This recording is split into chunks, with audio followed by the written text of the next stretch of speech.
seguindo a filosofia 100% do edital para te preparar para essa elegante carreira de policial militar do estado de Minas Gerais.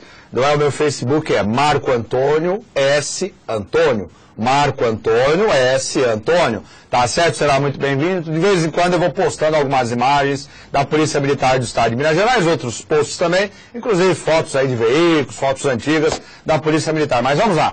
Não é? Seguindo o teu edital, porque a nossa filosofia é essa, 100% do edital, não é? Nós vamos tratar de regime militar. Mas o regime militar, ele vai de 1964 a 1985. O que é que aconteceu no período entre 54, professor, a morte, não é, de Getúlio, e 1964, o chamado regime militar?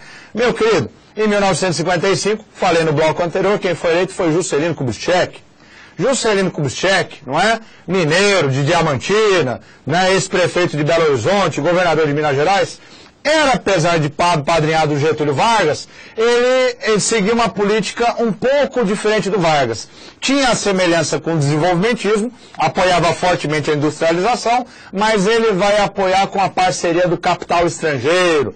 Então ele ajudou a criar aqui em Santo André, São Bernardo, São Caetano, na ABC Paulista, né, um dos maiores polos industriais do Brasil, o polo automobilístico, com a presença de importantes multinacionais, General Motors, Volkswagen, não é, a antiga Willys, a Vemag, Mercedes-Benz, não é? O grande capital estrangeiro entrou com muita força durante o governo JK. E JK também decidiu construir lá em Goiás, dentro do chamado quadrilátero de Cru, que você vê no mapa, a capital brasileira, Brasília. Ele que inaugurou Brasília em 21 de abril de 1961.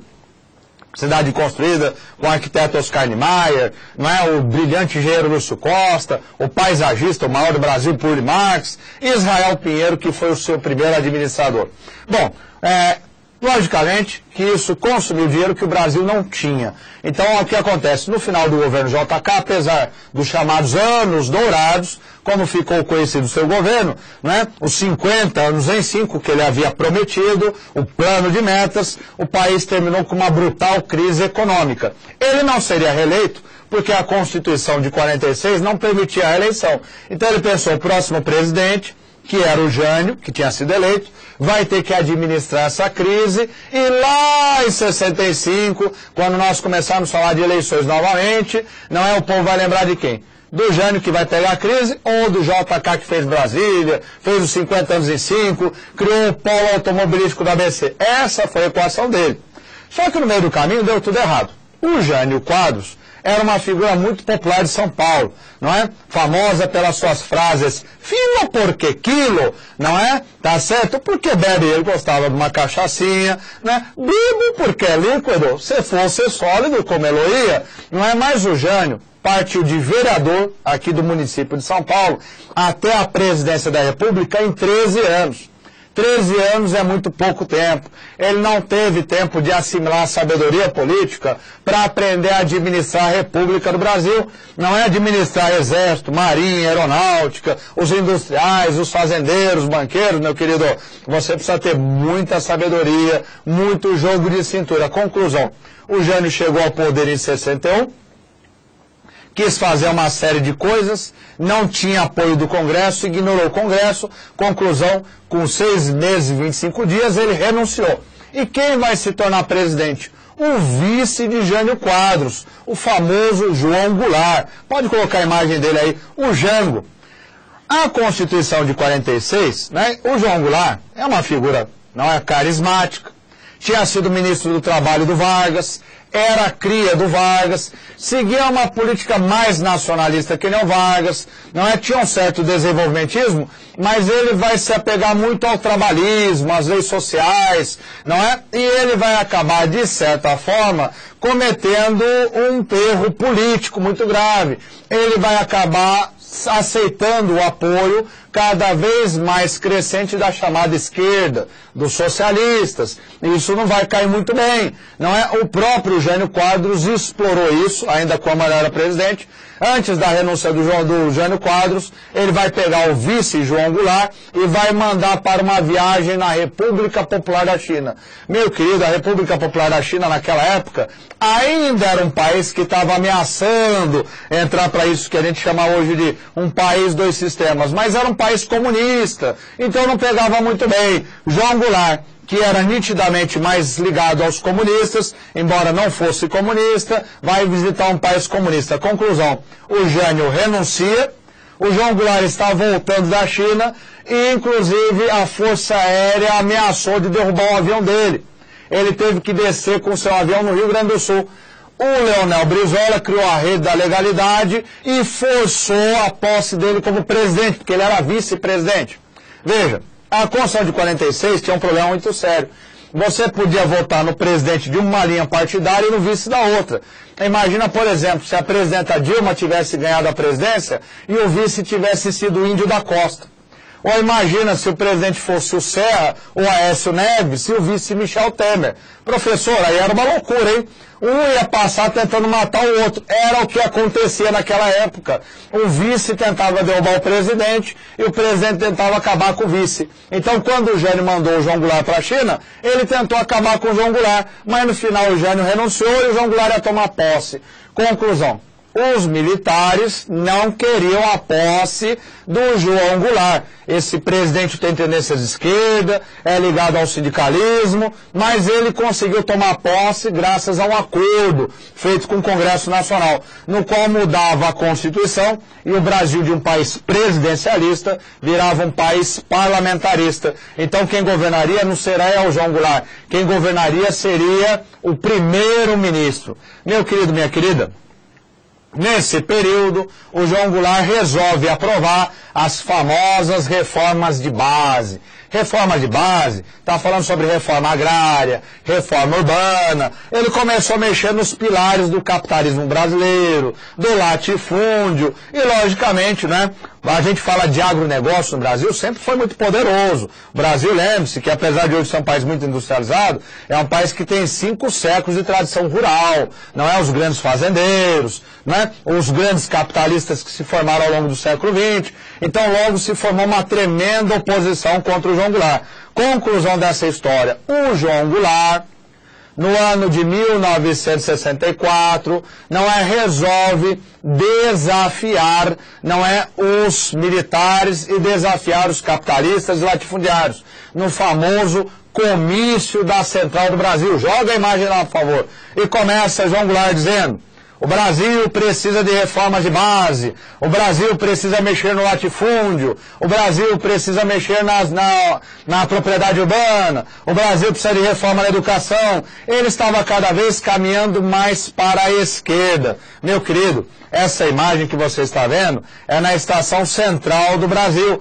Repare, não é na outra foto, a presença de símbolos comunistas, a foice e o martelo. Ora, se você conhece o Rio de Janeiro, você sabe disso. Se você não conhece, na hora que você for visitar o Rio de Janeiro, pode jogar teu professor, você vai verificar que a estação central do Brasil, onde o João Goulart estava fazendo esse comício, ela é uns 500 metros do Ministério da Guerra. Hoje é a Secretaria de Segurança do Estado do Rio de Janeiro. Um prédio muito bonito. Conclusão, os militares se sentiram ofendidos e resolveram colocar em marcha um processo de golpe de Estado.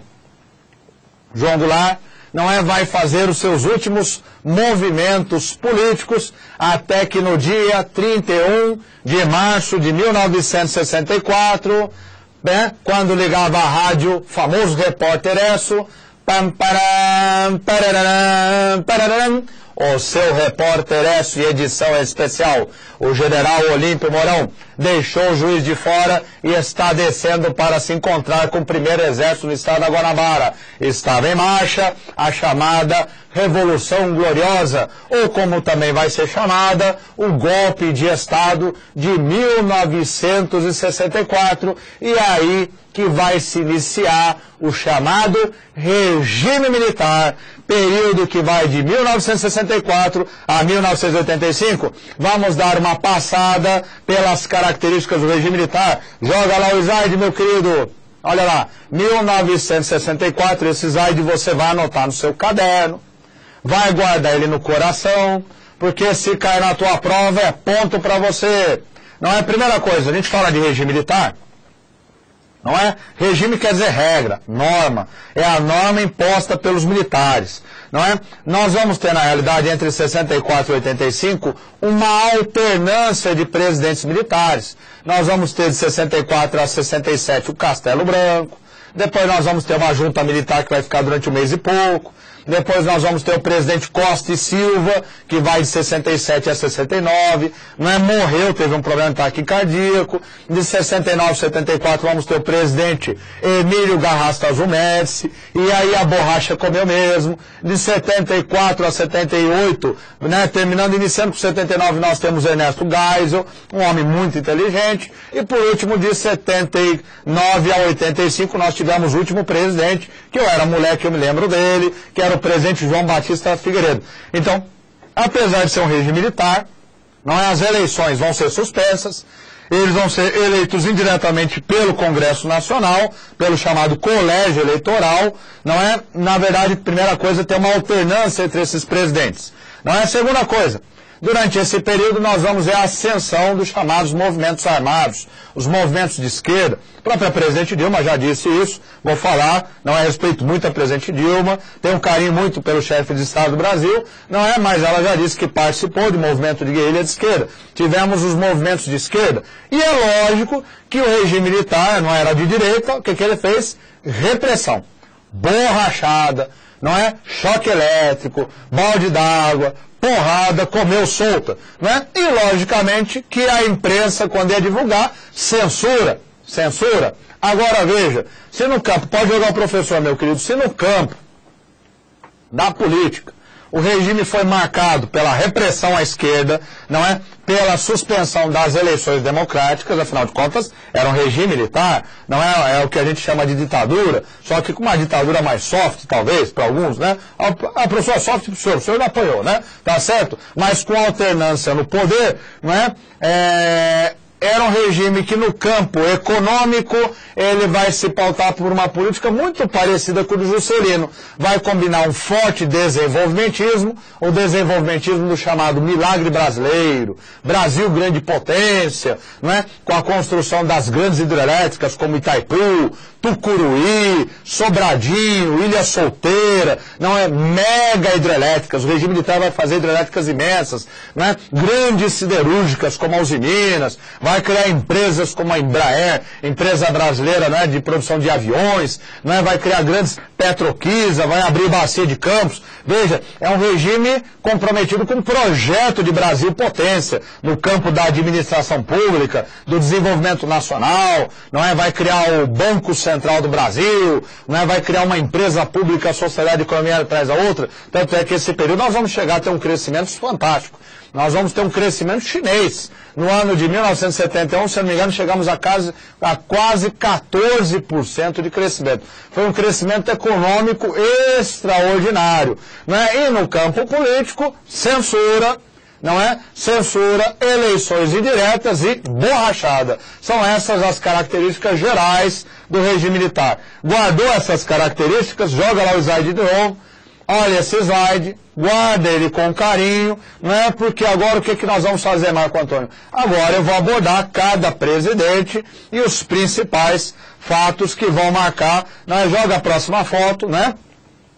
Para que fique muito claro quem é que manda. Em primeiro plano, de terno e gravata, está o general que participou da Segunda Guerra Mundial, era um herói da Segunda Guerra Mundial, não é, chamado Humberto Alencar Castelo Branco. Ele vai ser o nosso primeiro presidente.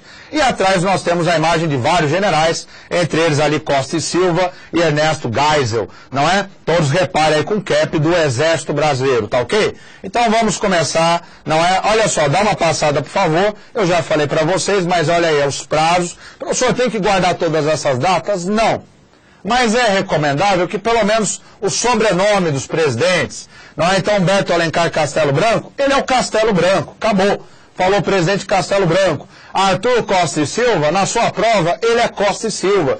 Emílio Garrastazu Médici, ele só é lembrado como Médici. Ernesto Geisel, como Geisel. E João Batista Figueiredo, não é como presidente Figueiredo, tá certo? Agora vamos entender o governo de cada um, começando, pode colocar a imagem, do primeiro presidente do regime militar, o presidente Castelo Branco. Tá aí, não é grande figura pública o Castelo Branco. O Castelo Branco, pode jogar o professor. O Castelo Branco, ele vai marcar a transição do Estado Democrático de Direito para o chamado regime militar. Então veja, coisas curiosas, né? Na verdade, o golpe, a chamada Revolução Gloriosa, professor, como é que eu coloco na prova? Se aparecer golpe, é golpe. Se aparecer Revolução Gloriosa, é Revolução Gloriosa. Você vai ser militar. Primeira coisa, você tem que aprender a obedecer ordens, não é? Tá certo? O militar, ele segue a disciplina e a hierarquia. São princípios militares que estão na nossa Constituição Federal. Muito importante. O objetivo teu é qual? É passar na prova. Essa é a sua missão. Passar na prova. O que vier, você aceita. E acabou, e não questiona. Não é sua função ficar questionando lá. Tá certo? Quem questionar vai ser filósofo, como eu, né? Tá certo? Vai ser militar, né? Militar eu sempre falo, não é quem escolhe a carreira militar, é porque nasceu para ela. Não é? É um estilo de vida, não é? A gente percebe rapidamente quando bate o olho e fala, não, esse candidato tem perfil de militar. Vai para lá porque quem tem esse perfil só vai se realizar o dia que tiver uma bela farda, sua arma na cintura, sua funcional, tá certo? E eu falo isso porque na família tem 3 militares. Então, eu conheço o convívio com eles. Agora veja, meu querido, minha querida, o Castelo Branco, o golpe começa no dia 31 de março. Ora, o dia seguinte é o dia 1º de abril. Então, quando amanheceu o dia 1º de abril, o Brasil já amanheceu controlado pelos militares. Os principais capitais brasileiros, tinha jipes do exército, tanques, bloqueios, se movimentando. E, para espanto dos militares, teve um apoio muito forte da população. Vou lembrar para vocês que o João Goulart, né, apesar de ser querido dos camponeses, dos operários, ele não era muito querido das classes urbanas, principalmente da classe média urbana, né, que fez o chamado movimento da marcha com Deus pela liberdade. Então veja, 1º de abril é o dia da mentira. Imagina, você vai falar, olha, começou a revolução dia 1º de abril, o pessoal vai falar, é piada, era capaz de alguém morrer. Então, a data oficial é o 31 de março. Tanto é que nós temos um pico lá no Monte Roraima, que é chamado Pico 31 de março. Esse Pico 31 de março homenageia o início da Revolução Gloriosa. Lógico, os militares vão chamar ela de golpe. Você é louco? Né? Golpe é uma coisa de malandro, né? É coisa de ditador. O militar, quando você for conversar com o militar, vai falar Revolução Gloriosa. Pensa antes de falar, soldado, né? Então, na dúvida, não abra a boca, você já sabe, né? Senão você é capaz de ouvir o que você não quer, né? Então, a Revolução Gloriosa começou no dia 31 de março. Logicamente que no primeiro momento, o Congresso os militares vão editar o chamado AI-1. Aí, você vai guardar AI. Professor, é porque é Minas Gerais? Não. Aí quer dizer ato institucional. Ato institucional. E lá não é aí, é o AI. Né? Ato institucional número 1.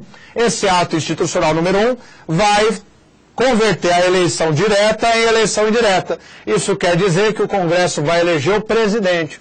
Mas o Congresso ia eleger o presidente que era indicado pelo alto comando das Forças Armadas. E esse primeiro presidente foi Castelo Branco. Né? Para desgosto dos militares, no primeiro momento, né, vou lembrar que em 64, eles tinham pouco tempo atrás ido para a Segunda Guerra Mundial. Então eles eram aclamados como heróis da Segunda Guerra Mundial. Então eles esperavam um apoio muito forte do povo brasileiro. Mas a verdade é que nas eleições seguintes, não é para o Congresso Nacional, esse apoio não veio, não é na forma de votos. E aí, quando os militares se depararam, estava a seguinte situação. O presidente Castelo Branco, general, comandando a nação, e o Congresso com maioria de oposição ao governo dele. Como é que vai se governar com um Congresso que não colabora com o presidente? Então, o que eles fizeram? Abaixaram o AI-2. AI-2, Ato Institucional número 2. Nós tínhamos vários partidos políticos, não é isso? O AI-2 pegou todos esses partidos políticos, comprimiu e transformou em 2. Então agora nós só íamos ter com AI-2 2 partidos políticos. Não é? Quem era a favor do governo estaria no PDS, o novo nome da UDN, e quem era contra o governo estaria no MDB. É MDB mesmo, não tem P. Movimento Democrático Brasileiro. Então aconteceu uma coisa muito curiosa. A oposição foi para o MDB, não é? E a situação que apoiava o governo foi para a UDN. Então assim Castelo Branco começa a governar. Castelo Branco vai fazer uma série de reformas que não nos interessa na sua prova, mas o fato mais importante que nós vamos ter no seu governo, na verdade, foi a nova Constituição. Porque os militares diziam, a Constituição de 46, do jeito que ela está, ela favorece crise política. Como pode o cidadão votar no presidente de um partido e no vice-presidente que é opositor dele? Não pode. Então, foi editada a Constituição de 1967. E eu já tive a curiosidade de baixar essa Constituição e dar uma boa olhada nela. Ela era até uma Constituição democrática. O problema não era ela, o problema são as emendas que ela vai sofrer ao longo do regime militar, que vão tirar esse caráter democrático a ponto de, em 88, nós editarmos uma nova Constituição. A Constituição que está até aí, até hoje. Mas o Castelo, ele tinha uma certa oposição, principalmente na Força Aérea Brasileira. Não sei até hoje, não é, se foi um acaso ou foi um acidente, mas o fato é que o presidente Castelo Branco, não é, estava visitando seu estado natal, que é o estado do Ceará, estava na casa de uma amiga, não é, até tem uma história muito curiosa, não é, ele chegou na hora que ele estava saindo do sítio da sua amiga, ele disse assim, mas fulana, você não acha que eu devo ir de carro? Não é, porque avião não é meio perigoso?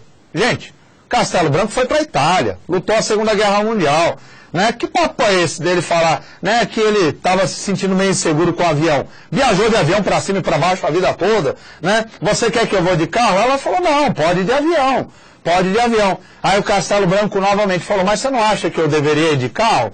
Ela, não, vai de avião que é mais rápido. E ele pegou o avião levantou o voo, né, e bateu um avião da Força Aérea Brasileira. Isso mesmo. O presidente Castelo Branco morreu em um desastre aéreo com o avião da Força Aérea Brasileira. Eu não sei de nada, eu não estava lá, eu não vi nada, entendeu? Mas o fato é que o Ministério Público andou reabrindo esse caso para investigar. E se você for até a cidade de Fortaleza, capital do Ceará, tem um belíssimo monumento em homenagem a Castelo Branco. E é assim que vai acabar o primeiro governo Castelo Branco. No campo econômico, você lembra que eu falei para vocês que o JK deixou uma baita crise econômica com inflação? O João Goulart não conseguiu resolver a crise econômica. O Castelo Branco, como ele era o presidente da República e ele era um militar, então ele decidiu, nós vamos resolver a crise econômica. E, meu querido, quando o militar fala que vai resolver, ele resolve mesmo.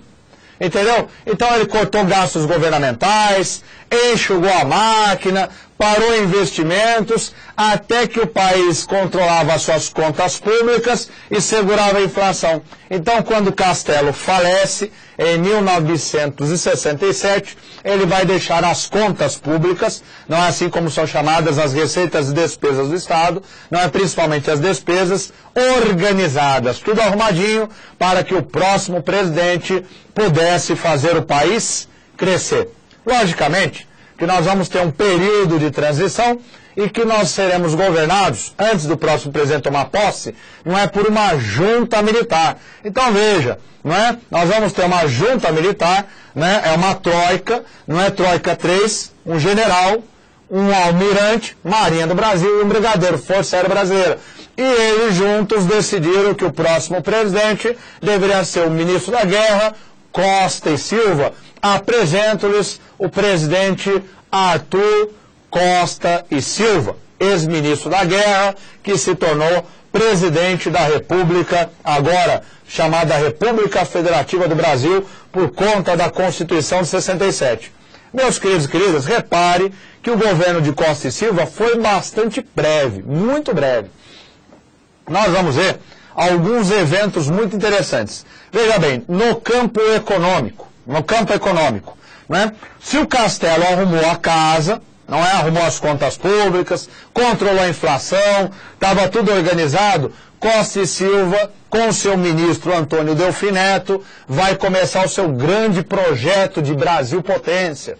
Brasil, país do futuro, milagre brasileiro. Você vai guardar essas expressões. Brasil, milagre brasileiro. Brasil, Brasil potência. E começa a fazer grandes obras rodoviárias, hidrelétricas, grandes investimentos para que o país começasse a crescer, a se tornar realmente uma potência industrial. Não é os militares que queriam um país com maior autonomia tecnológica, industrial. O Brasil, apesar do desenvolvimento do Getúlio, do Juscelino, ainda era um país muito rural. Não é nesse período, gente, o maior produto de exportação ainda era o café. O Brasil era fortemente dependente do café. Você queria uma resina mais sofisticada, tinha que importar. Você queria um produto mais elaborado, tinha que importar quase tudo. Era impressionante. Então eles vão investir pesadamente na petroquímica, na hidroeletricidade, nos polos de pesquisa, criação de novas universidades. Isso no campo econômico. Então o Brasil vai começar um processo de crescimento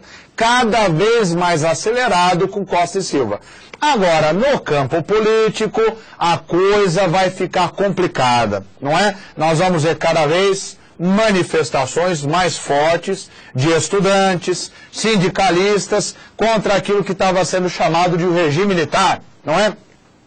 A bem da verdade, até mesmo uma parte dos políticos que apoiaram o regime militar em 64 começaram a se afastar. Porque, no fundo, não é, quando o Castelo tomou posse, ele disse o seguinte: eu vou arrumar a casa e depois o próximo presidente será um civil.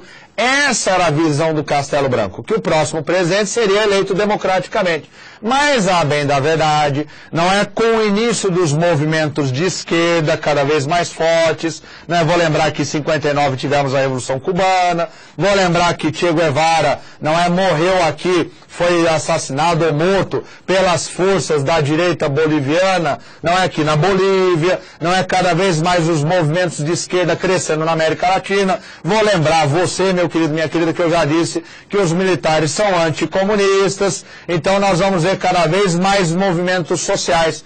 E esses movimentos sociais vão assustar os militares. 1967.